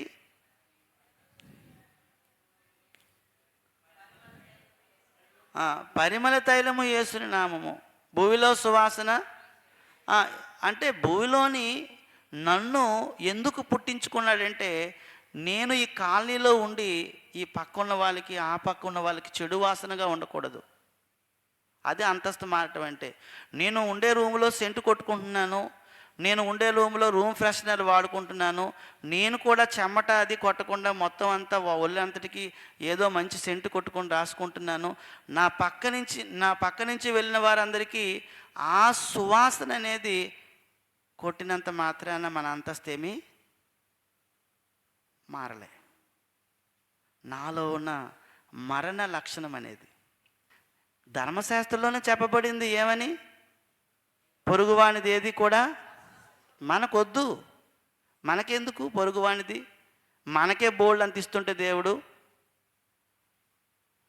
అది విషయం. అంటే అంతస్తు మారటం అంటే అందరూ ఏమనుకుంటున్నారంటే, ఎక్కడో రియల్ ఎస్టేట్ వ్యాపారం చేసి 10 కోట్లు 10 లక్షలు సంపాదించి 10 బిల్డింగ్లు కట్టేస్తే ఎంత అంతస్తులో ఉన్నాడండి ఆ వ్యక్తి అనుకుంటున్నాం తప్ప, నా చెడుతనం మానేసి ప్రేమించటం మొదలుపెట్టి, ద్వేషించడం మానేసి, జాలి చూపించడం మొదలుపెట్టి, ఇలాంటి జీవితాన్ని మనం కలిగి ఉండటమే నూతన అంతస్తు. అందుకోసం మనం నూతన సృష్టిగా చేయబడిన వారము, అందుకోసం చేయబడ్డాం మనము. కావున ప్రియ సహోదరి సహోదరులారా, జీవితంలో నూతన అంతస్తు అనేది ఇందులో ఉంది. నూతన స్థితి ఉంది, నూతన సంబంధం ఉంది, నూతన అంతస్తు ఉంది. అందుకే దానికి నూతన సృష్టి. మన స్థితి మారిపోయింది. పూర్వం స్థితి వేరు, ప్రస్తుత స్థితి వేరు. పూర్వం సంబంధాలు వేరు, ప్రస్తుత సంబంధాలు వేరు. పూర్వం అంతస్తు వేరు, ప్రస్తుత అంతస్తు వేరు. మనల్ని ఎక్కడ కూర్చోబెట్టాడు ఇప్పుడు దేవుడు? ఎక్కడ కూర్చోబెట్టాడండి? పరలోకంలో కూర్చొని పెట్టాడు. ఇక్కడి నుంచి చచ్చిపోతే మనం ఎక్కడికి వెళ్ళిపోతామంటే, అదే నిద్రిస్తే పరదేశంలోకి, అక్కడి నుంచి పరలోకానికి వెళ్ళిపోతాం. అంత అంతస్తులోకి పంపించాడు దేవుడు. కావున మనమందరం కూడా జాగ్రత్తగా గమనిద్దాము ప్రియులారా.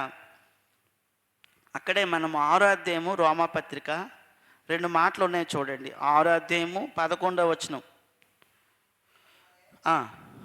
మీరును పాపం విషయమే అంటే ఏంటి అర్థం? పాపం విషయమే మృతులుగానంటే ఏంటి? పాపం విషయంలో మృతులుగానంటే ఏంటండి చెప్పండి. పూర్వము బాప్తిజం పొందకముందు నేను ఏ విషయాల్లో తప్పులు చేసి బ్రతికేవాడినో, బాప్తిజం పొందుకున్న తర్వాత ఆ తప్పులే కొనసాగిస్తున్నానా?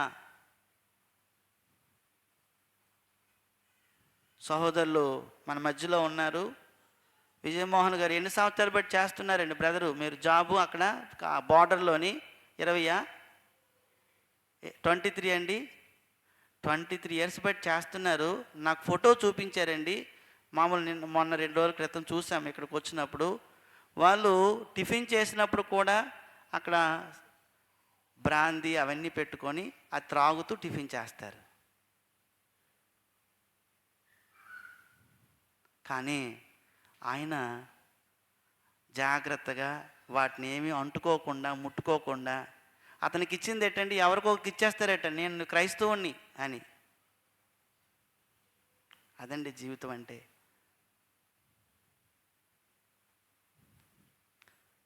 మనం ఎక్కడైనా కానీ పాత జీవితంలో ఏదైనా ఉంటే కనుక ఎలా మనం ఉంటున్నాము, ఎలా జీవిస్తున్నాము. పాత అంతస్తు వేరు, కొత్త అంతస్తు వేరు. పాపం విషయంలో అది నా ముందే కనబడుతుంది. పూర్వం నేను త్రాగేవాడిని, నా ముందే పెట్టారు. పూర్వం నేను కాల్చేవాడిని, నా ముందే పెట్టారు. ఆ విషయంలో నేను ఎలా ఉన్నాను? చనిపోయిన వాడినా మళ్ళా నా చేతులు దాని మీదకి వెళ్తున్నాయా? నా కళ్ళు దాని మీదకి వెళ్తున్నాయా? నేను అక్కడ నడిచి వెళ్ళిపోతున్నానా? నేను అక్కడ నడిచి వెళ్ళిపోతున్నానంటే నూతన సృష్టి అయినా నేను? అందుచేత పాపం విషయంలో నేను మృతులను, తర్వాత ఇంకో మాట అన్నాడు, దేవుని విషయమై క్రీస్తు యేసునందు సజీవులుగాను మిమ్మల్ని మీరే ఎంచుకోండి. 2 మాటలు. ఒకటి పాపం విషయంలో, సాతాను విషయంలో, సాతాను సంబంధమైన విషయంలో చచ్చిపోయిన వాడిని, దేవుని విషయంలో బ్రతుకుతున్న వాడిని. అది విషయం అండి అంతస్తు మారటం అంటే. కాబట్టి మనము ఇప్పుడు ఎవరి యందు సజీవులంగా ఉన్నాము? మనము ఇప్పుడు దేవుని యందు ఎలా ఉన్నాము అంటే సజీవులుగా ఉన్నాము. ఇంతకుముందు ఎవరి యందు సజీవులుగా ఉండేవారము? సాతాను యందు. ఏమండి, సజీవులుగా ఉన్నామంటే ఆ క్రియలు చేస్తున్నాము, ఎందుకంటే నూతన సృష్టి కాబట్టి. అందుకే అక్కడ ఏమని చెప్పాడంటే మీరు ఎంచుకోండి. ఎలాగ ఎంచుకోవాలంటే, అటువలే మీరును పాపం విషయమై మృతులుగాను దేవుని విషయమై క్రీస్తు యేసునందు సజీవులుగాను మిమ్మల్ని మీరే ఎంచుకొనుడి. నాయనా, ఎక్కడైనా కానీ సాతాను సంబంధమైన విషయాలు వస్తే గనుక ఆ విషయంలో నేను మాత్రం కదలకుండా ఉండాలి. కదలకూడదు నాయనా.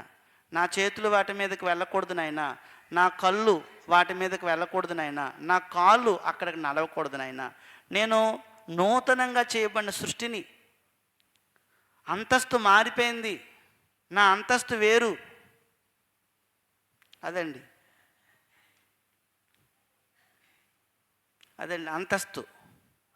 ఒక ఎమ్మెల్యే గారి దగ్గరికి రిక్షావాడు వెళ్ళి, ఏమండి మీ అబ్బాయిని మా అమ్మాయికి ఇస్తారంటే అప్పుడు ఏమంటాడు ఆయన? నా అంతస్తు ఏంటి, నీ అంతస్తు ఏంటి, నన్ను పిల్లని అడుగుతున్నావు? ఒకప్పుడు మనం పాపం చేయటం మన అంతస్తు, ఇప్పుడు పవిత్రంగా జీవించడం మన అంతస్తు. అంతస్తు ఎలా మారింది? ఎందుకు మారింది? ఎవరు రావటం వల్ల మారింది మన జీవితంలోనికి? ప్రభువు వారు వచ్చారు మన జీవితంలోనికి. ప్రభువు నా హృదయంలో, మన హృదయంలో నిలుచున్నాడు కాబట్టి, పరిశుద్ధాత్మ నాలో ఉన్నాడు కాబట్టి నా అంతస్తు మారిపోయింది, నూతన అంతస్తులోకి వెళ్ళాను. అందుకే పౌలు చెప్తున్నాడు, లేదు మీరు ఇలా ఎంచుకోండి, దేవుని విషయంలోనే మీరు సజీవులు తప్ప పాపం విషయంలో మీరు ఏమయ్యారంటే చచ్చిపోయిన వారు. పూర్వపు సంగతులు ఏవైనా మీ జీవితంలోని మళ్ళా చూపించడానికి మాత్రం ప్రయత్నం చేయొద్దు అని కోరుతూ ఉన్నాడు. అది విషయం. కాబట్టి 3 సంగతులు మనం చూసాము. నూతన సృష్టిలో ఒకటి నూతన స్థితి ఉంటుంది, నూతన సంబంధం ఉంటుంది, నూతన అంతస్తు ఉంటుంది. అది మనం అందరం గమనించాలి. అది మనం చూస్తున్నాం. ప్రియ సహోదరి సహోదరులారా, ఇప్పుడు మరొక సంగతి ఏమిటంటే, క్రీస్తు మన యందు ఒకవేళ జీవిస్తూ ఉంటే అప్పుడు మనం ఎలా ఉంటాము అనే విషయాన్ని మనం కొద్ది మాటలు మనం చదువుకుందాము. ఇంకా ఉంది. మనం 2వ పాయింట్గా ఏం ఆలోచిస్తున్నామంటే, క్రీస్తు మనయందు ఉన్న ఎడల మన జీవితం ఎలా ఉంటుంది? పాత జీవితం, క్రొత్త జీవితం. క్రీస్తు వచ్చేసాడు కాబట్టి, మన యందు ఉన్నాడు కాబట్టి మన జీవితం ఎలా ఉంటుంది? నెంబర్ 1 ఒకటి ఏంటంటే, ఒకసారి మనం చూద్దాము. గత వారం మనం చదువుకున్నాము గలతీ పత్రిక. పౌలు ఇలాగ అంటున్నాడు, గలతీ 2:20. అతను ఏమన్నాడు? నివసించువాడు నేను కాదు, బ్రతుకుతున్నవాడిని, జీవించువాడు నేను కాదు అన్నాడు. చూడనా?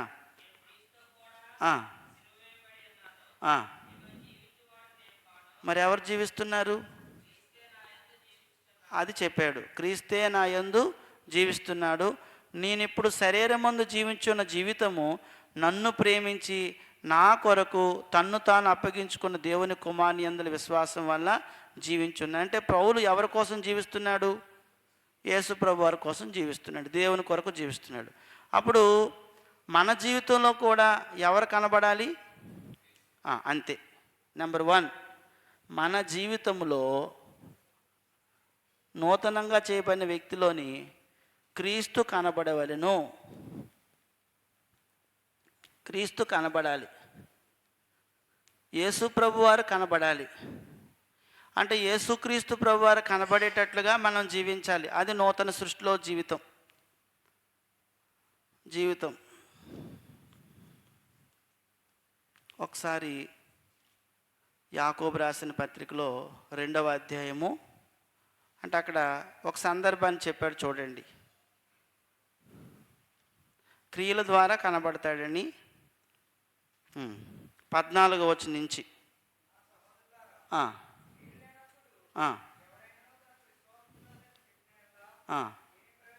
అంటే ఏం చేయాలన్నమాట? ఏమండి, ఏం చేయాలి? క్రియలు చేయాలి. అది క్రియలు చేయాలి. యేసు ప్రభు వారు నాలో ఉన్నారు అని చెప్పడానికి క్రియలే నిదర్శనం. తర్వాత అట్టి విశ్వాసం, అంటే క్రియలు లేకుండా విశ్వాసం ఉందని చెప్పుకున్న వారికి రక్షణ కూడా రేపొద్దున దొరకకపోవచ్చు. రక్షింపగలదా? సహోదరుడైనను సహోదరి అయినను. దిగంబరులు అంటే వస్త్రం లేనివారు. ఆనాటికి భోజనం లేక ఉన్నప్పుడు మీలో ఎవడైనను శరీరంను కావలసిన వాటిని ఇవ్వకుండా సమాధానంగా వెళ్ళు, చలి కాచుకో, తృప్తి పొందు అని చెప్పిన యెడల ఏమి ప్రయోజనము? అలాగే విశ్వాసం క్రియలు లేకపోతే అది ఒంటిగా ఉండి మృతమైనదగును. అయితే ఒకడు, నీకు విశ్వాసం ఉన్నది, నా క్రియలు ఉన్నవి, క్రియలు లేకుండా నీ విశ్వాసం నాకు కనపరచుము, నేను నా క్రియల చేత నా విశ్వాసం నీకు కనపడుతున్నాను చెప్పును. కావున ఇక్కడ విషయం ఏమిటంటే, మనం క్రియలు చేస్తేనే మనలో ఎవరు కనబడతారు? యేసు ప్రభు వారు కనబడతారు. అది క్రియలు లేకుండా మాట్లాడినంత మాత్రాన, విశ్వాసము నాకు ఉందని చెప్పినంత మాత్రాన కాకుండా, నూతన సృష్టిగా చేయబడిన ప్రతి వ్యక్తిలో కూడా క్రియలు అనేవి ఉండాలి. ఉదాహరణకి ప్రభువులోకి వచ్చిన వారైనా ఎవరైనా కానీ బాప్తిజం అనేది పొందకపోతే నాకు విశ్వాసం ఉందని చెప్పడానికి అసలు నిదర్శనం ఏముంది? విశ్వాసం ఉందనడానికి నిదర్శనం ఏంటంటే రక్షణ పొందటం, బాప్తిజం పొందటం. ఒకవేళ బాప్తిజం పొందుకున్నాం, క్రియలు చేయాలి. కావున నూతన సృష్టిగా చేయబడిన వ్యక్తి క్రీస్తు మన యందు ఉంటాడు కాబట్టి మన జీవితంలో క్రీస్తు కనబడతాడు, క్రియలు చేస్తాడు. కాబట్టి మన క్రియల ద్వారా ఆయన కనబడాలి. ఇంకోటి ఏంటంటే, క్రియల ద్వారా కనబడతాడు. రెండోది, క్రియల ద్వారా కనబడును.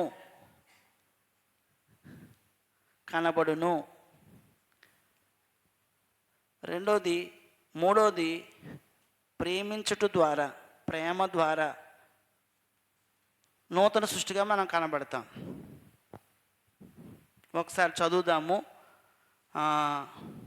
అదే గలతీ పత్రికలోని, లేదా యోహాను సువార్త చదివేద్దాం. యోహాను సువార్తలో లోకానికటండి ప్రభు యొక్క శిష్యులని ఎలా తేలి చేయబడతారో చెప్తున్నాడు. 13వ అధ్యాయము 34, 35 చూడండి. మీరు ఏం చేయాలని? ఒకరినొకరు ప్రేమించాలని మీకు క్రొత్త ఆజ్ఞిస్తున్నాను. మీరు కూడా నాలాగా ప్రేమించాలి.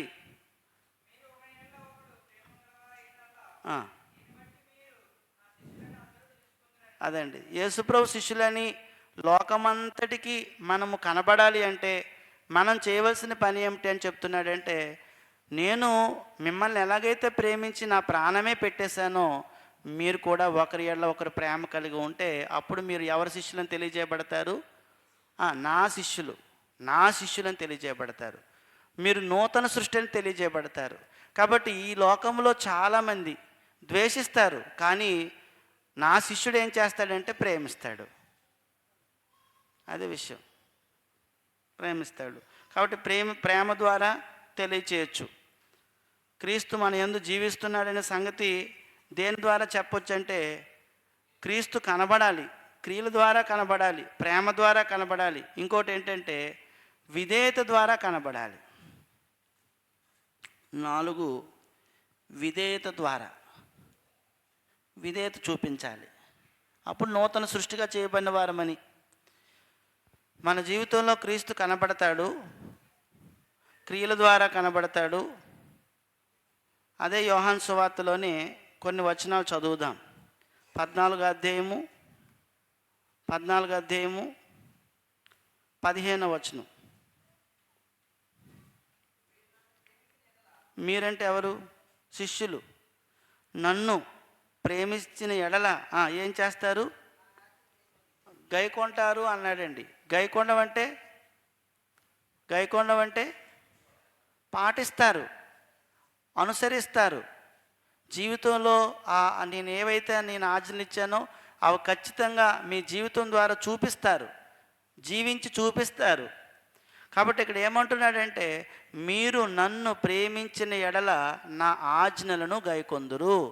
అది విధేయత అంటే. ఒక వ్యక్తి విధేయుడుగా బ్రతుకుతూ ఉంటే అతనిలో క్రీస్తు కనబడతాడు, అతడు నూతన సృష్టి. అందుకే యేసుప్రభువు వారు ఏమంటున్నారంటే, నా శిష్యులు ఎప్పుడు కూడా నా ఆజ్ఞలను గైకొనాలి. నేను గైకొంటున్నానంటే నేను నా ప్రభువుని ప్రేమిస్తున్నాను, నా దేవుణ్ణి ప్రేమిస్తున్నానని అర్థం. నేను వాటిని గైకొనకుండా మాటలు మాత్రం చెప్తున్నానంటే నేను అతన్ని ప్రేమించటం లేదు. ఒక ఆజ్ఞ చెప్పండి, ఏమిచ్చాడు ఆజ్ఞ? యేసుప్రభువు వారు సర్వలోకానికి వెళ్ళి సువార్త ప్రకటించండి, తండ్రి యొక్కయు కుమారుని యొక్కయు పరిశుద్ధాత్మ నామములోనికి ప్రతి ఒక్కరికి ఏం చేయమన్నాడు? బాప్తిజం ఇవ్వండి. నేను మీకు ఏ సంగతులను ఆజ్ఞాపించుతున్నా ఆ సంగతులన్నీ బోధించండి, వాటి గైకొనమని చెప్పండి అన్నాడు. అంటే అతడు చెప్పినట్టుగా ప్రతి ఒక్క వ్యక్తి కూడా బాప్తిజం పొందుకోవాలి. ఆయన ఆజ్ఞది. అబ్రహాం గారు వాక్యం విన్నారు. ఎంత ఆశ్చర్యం అంటే 2 సార్లు బైబిల్ చదివేశారండి అతను, అంతా పూర్తిగాను. అతని బైబిల్ వాళ్ళ ఇంటిలో ఉంది. ఏదైనా ఒకవేళ ఇలా తీసి ఎజ్రా తీయమంటే ఎజ్రా తీసేవాడు ఆయన. అతనికి మతిమరుపు బాగాను. కానీ మరి బైబిల్ ఎలా గుర్తుండేదో తెలియదు. చాలా వచనాలు అప్పుడు పెన్న కొనమన్నారు. పెన్ అంటే అది ఉంటుంది కదండి, హైలైటర్ అంటాము. దాంతో పుస్తకంలో చాలా చోట్ల ఇలా పెట్టేసుకున్నారు. ఎప్పుడు కూర్చొని ఇంట్లోని బైబిల్ చదవటమే, వాళ్ళ వేళాకోళం అడిగి ఎప్పుడు బైబిల్ చదువుతామంటే నీకు ఏం అర్థం అవుతుందో చదువుతుందంటే ఆయనకి చదువుతుండేవారు, ఏదైనా చెప్తే తీసేవారు. ఆయన పాటల పుస్తకంలో కూడా ఏ పాటని తీయమంటే వెంటనే ఇలా తీసి పాడేవారు. కొద్ది సంవత్సరాలే కానీ అతను నూతన స్థితిని పొందారు. ఏమండి, నూతన సంబంధాన్ని పెట్టుకున్నారు, నూతన అంతస్తులోకి వెళ్ళారు. ఎక్కడికైనా ఫోన్ చేస్తే కుర్రోళ్ళలాగా నడిచి వచ్చేసేవారు, కూర్చునేవారు, బండి మీద తీసుకెళ్తుండేవారు. సీతానగరం కూడా చాలాసార్లు వచ్చారండి. అదండి దేవుడి కృప, దేవుడి కనికరం. అంచేత ఈ భూమి మీద ఉండేటప్పుడే మనం నూతన సృష్టిగా చేయబడాలి. అందుకే ఆయన భార్య సుభాలక్ష్మి గారు కూడా నూతన స్థితిలోనికి వెళ్ళాలని, నూతన సంబంధం ఏర్పాటు చేసుకోవాలని, నూతన అంతస్తులోకి వెళ్ళాలని, ఆ తర్వాత అదిగో క్రీస్తుని క్రియల ద్వారా, ప్రేమ ద్వారా, విధేయత ద్వారా అనేకులకు చూపించాలి. మనకు కూడా అంతే, మనమేనంతే. మనకు కూడా మనం నూతన స్థితిలోనికి వచ్చాము, నూతన అంతస్తులోకి వచ్చాము, నూతన సంబంధాన్ని కలిగి ఉన్నామని లోకమంతా మనల్ని చూసినప్పుడు, ఇతను చూస్తే యేసుప్రభువుని చూసినట్టుగా ఉంది, ఈమెను చూస్తే యేసుప్రభువుని చూసినట్టుగా ఉందని మన గురించి చెప్పుకోవాలి. అది కోరుకుంటున్నాడు. కావున ఎవరైనా కానీ మరొక విషయం చెప్పుకొని ఆ తర్వాత ముగింపు. పవిత్రమైన జీవితం ద్వారా 5వ పాయింట్. 5 పవిత్రమైన జీవితం.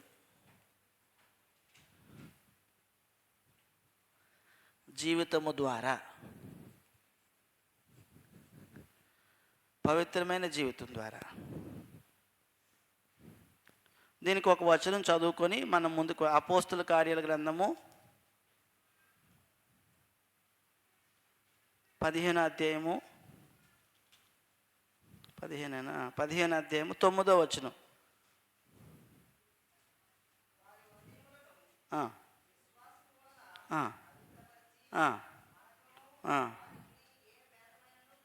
కాబట్టి అంటే హృదయాలు దేని వల్ల పవిత్రపరచబడతాయి? విశ్వాసం వల్ల. ఎవరి మాటలు వింటే విశ్వాసం వస్తుంది? అదండి. అంటే ఒక వ్యక్తి పవిత్రమైన జీవితం జీవించాలి అంటే, పవిత్రమైన జీవితం జీవించాలంటే రోజు కూడా ఎవరి మాటలు వినాలి? యేసు ప్రభు మాటలు వినాలి, అంతే. లోకంలో ఉన్నవారి మాటలు వింటే మనం పవిత్రమైన జీవితాన్ని జీవించలేము. ప్రభు వారి మాటలు వింటే మనం జీవించగలం. విశ్వాసం వలన మనం పవిత్రంగా జీవించగలుగుతాం. వినుట వలన విశ్వాసం కలుగుతుంది. విశ్వాసం క్రీస్తు మాటను బట్టే కలుగుతుంది. కాబట్టి ఎంతగా ప్రభువు మాటలు మన హృదయంలోకి వెళ్తూ ఉంటాయో మన హృదయం అంతగా పవిత్రపరచబడుతూ ఉంటుంది. పవిత్ర జీవితం మనలో నుంచి కనబడుతుంది. ఆ పవిత్ర జీవితం ద్వారా మనం యేసు ప్రభువుని లోకానికి చూపిస్తాము. అదే నూతన సృష్టి. చివరిగా ముగింపు ఏమిటంటే, మనం 2 విషయాలు నేర్చుకున్నాము. నూతన సృష్టిలో ఉన్న విషయాలు ఏంటో చూసాము. నూతన సృష్టిగా చేయబడిన వ్యక్తి తన జీవితం ద్వారా ఎవరిని చూపిస్తాడు? యేసు ప్రభువుని చూపిస్తాడు. ఎలాగంటే క్రియల ద్వారా, ప్రేమ ద్వారా, విధేయత ద్వారా, పవిత్రమైన జీవితం ద్వారా చూపిస్తాడు. అప్పుడు చివరి ముగింపు ఏమిటంటే, ఎవరైనా కానీ మనల్ని చూసినప్పుడు ఇలాగ అనకూడదు. ఏమనకూడదంటే, అతడు యేసు ప్రభువుని నమ్ముకున్నాడు, క్రైస్తవుడు అయ్యాడు, కానీ అతనిలో ఏ విధమైన మార్పు లేదని మాత్రం ఎవ్వరూ మనల్ని అనకూడదు.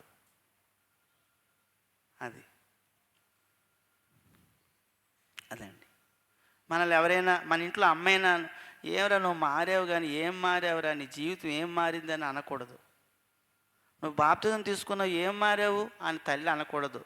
భర్త అయిన భార్యని, నువ్వు బాప్తిజం తీసుకున్నావు, ఏం మారావు?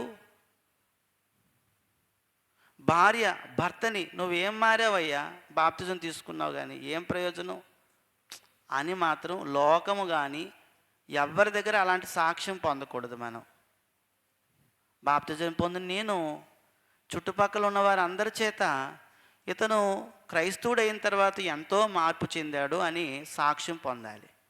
మనం ఎవరి గురించి చెప్పుకున్నాం? అలా సాక్ష్యం పొందిన వ్యక్తి అపోస్తలుడైన పౌలు దమస్కు వెళ్ళే మార్గంలో చాలామందిని హింసిద్దామని వెళ్ళిన ఆయన 9వ అధ్యాయము 20, 21, 22లో అతను ఏం చేస్తున్నాడు? సమాజ మందిరంలోకి వెళ్ళి యేసే క్రీస్తని అందరికీ ఏం చేస్తున్నాడు? బోధిస్తూ ఉంటే వాళ్ళందరూ చూసి అంటున్నారు, ఇతను ప్రధాన యాజకుల దగ్గర మరి అందరినీ బంధించి తీసుకెళ్దామని వచ్చినోడు ఇతనే కదా, ఆ యెరూషలేములో హింసించినోడు, హత్య చేసినోడు ఈడైనా, యేసు గురించి ఎలా మాట్లాడుతున్నాడని అతని మార్పు గురించి చాలా ఆశ్చర్యపోయారు. నా ఫ్రెండ్స్ కానీ నా బంధువులు కానీ నన్ను ఎప్పుడైనా చూసేటప్పుడు ఇంత మారిపోయావు ఏంటని నన్ను అంటున్నారా? నీ మాట మారిపోయింది, నీ చూపు మారిపోయింది, నీ ప్రవర్తన మారిపోయింది, అసలు నువ్వు ఇలాగ అయిపోయేవేంటి, ఇలా మారిపోయేవేంటి అని నన్ను అంటే గనుక నేను మంచి సాక్ష్యం పొందినట్టు. అందుకే మనం నూతనంగా చేయబడిన వారము. యవనస్తులైనా కూడా ఆ మాటను, ఆ సాక్ష్యాన్ని పొందుకోవాలి. ఇంట్లోని ఒరే నువ్వు బాప్తిజం తీసుకున్నావు నాన్న, ఎంత మార్పు చెందావు అని తల్లి చేత తండ్రి చేత సాక్ష్యం పొందాలి. సాక్ష్యం పొందాలి. అర్థమైందండి? సాక్ష్యం పొందాలి. ఎఫెసీయులకు రాసిన పత్రిక 5వ అధ్యాయము. మనమందరము ఈ కాలనీలోని, విజయనగరం పట్టణంలోని ఏ ఊరు వెళ్ళినా, ఒకవేళ విజయనగరం క్రీస్తు సంఘ సభ్యులు అంటే ఒక మంచి పేరు ఉండాలి, మంచి స్థితి ఉండాలి. మనకి మంచి స్థితిని ఇచ్చాడు ఆయన. 21వ వచనం, 5:21. ఎవరి అందులో భయం ఉండాలి రోజును? క్రీస్తునందులంటే సంఘంలో ఉన్నానే అని భయము, చర్చిలో ఉన్నానే అని భయము. ఎక్కడ ఉండాలి? ఎక్కడైనా ఉండాలి, ఏ ఊరు వెళ్ళినా ఉండాలి, ఏ చోట ఉన్నా ఉండాలి మనకి. క్రీస్తునందుల భయం అంటే నేను చర్చిలో ఉన్న మెంబర్ని, నేను సంఘములో ఉన్న మెంబర్ని, రాజ్యములో ఉన్న పౌరుణ్ణి, దేవుని ఇంట్లో ఉన్నా, నేను సాతాన్ ఇంట్లో లేను. అది అర్థం. క్రీస్తునందులి భయం అంటే, క్రీస్తునందలి అంటే సంఘము నందలి. అమ్మో నేను మెంబర్ అయ్యానే, నేను చర్చి మెంబర్ అయ్యానే, అలాంటి భయంతో మనం ఉండాలి. క్రీస్తునందుల భయముతో ఒకరినొకడు లోబడి ఉండుడి అన్నాడు. మనందరం కూడా అలా ఉంటే కనుక అప్పుడు మనమందరం ఏమవుతాము అంటే ఖచ్చితంగా నూతన సృష్టిగా చేయబడిన వారం మనం. అది అర్థం చేసుకుందాం, ఆలోచిద్దాము, మర్చిపోవద్దు. మనం ఎంత ఎక్కువగా గుర్తుంచుకుంటామో దేవుని సన్నిధిలో, ఎక్కడున్నా కూడా నేను ఎవరిని అని గుర్తుంచుకోవాలంటే నేను చర్చ్ మెంబర్ని, నేను చర్చిలో ఉన్న మెంబర్ని, నేను చర్చ్ బయట ఉన్న వ్యక్తిని కాదనుకోవాలి. ముఖ్యంగా యవ్వన పిల్లలందరూ కూడా అలాంటి స్పృహతో బ్రతకాలి. యవ్వన పిల్లలే కాదు, ఉద్యోగాలు చేస్తున్న వారు ఎక్కడున్న ఉద్యోగం చేసినా, పని చేసే చోట కానీ, కుటుంబంలో కానీ ఎక్కడున్నా కూడా నేను చర్చ్ మెంబర్ని, దేవుని కుటుంబంలో ఉన్నాను, దేవుని సంఘంలో ఉన్నాను అని అనుకొని ఆ స్పృహతో ఉంటే గనుక అదిగో క్రీస్తునందు ఉన్నవారు నూతన సృష్టి, నూతనమైన స్వభావంతో, నూతన అంతస్తుతోను, నూతన స్థితిలోని అలా కొనసాగుతూ ఉంటారు. అప్పుడు వారు ఎవరిని చూపిస్తారు లోకానికి? క్రీస్తును చూపిస్తారు. క్రీస్తునందు ఉన్నారు కాబట్టి క్రీస్తును చూపిస్తారు. క్రీస్తును వారి ద్వారా చూపించడం వల్ల అనేకులు క్రీస్తులోనికి రాగలుగుతారు. కావున ఈ మాటలన్నీ కూడా మన హృదయాల్లో ఉండాలని ప్రార్థన చేసుకుందాము. అంతేకాకుండా మరొకరికి మనం తెలియపరుస్తాం, మనం నూతన సృష్టిగా ఉన్నాం. కావున ఈ లోకంలో ఉండేటప్పుడే మనం నూతన సృష్టిగా చేయబడాలి. చనిపోయిన తర్వాత మళ్ళీ నూతన సృష్టిగా చేయబడడం కుదరదు. అందుచేత ప్రతి ఒక్కరూ కూడా అలా చేయబడ్డామా లేదా అనేది ఆలోచించుకోవాలని నన్ను నేను హెచ్చరించుకుంటూ మిమ్మల్ని కూడా హెచ్చరిస్తూ ఇంతవరకు ఓపిక శ్రద్ధగా మీ అందరికీ కూడా ప్రభుపేట వందనాలు తెలియజేసుకుంటూ ముగిస్తున్నాను.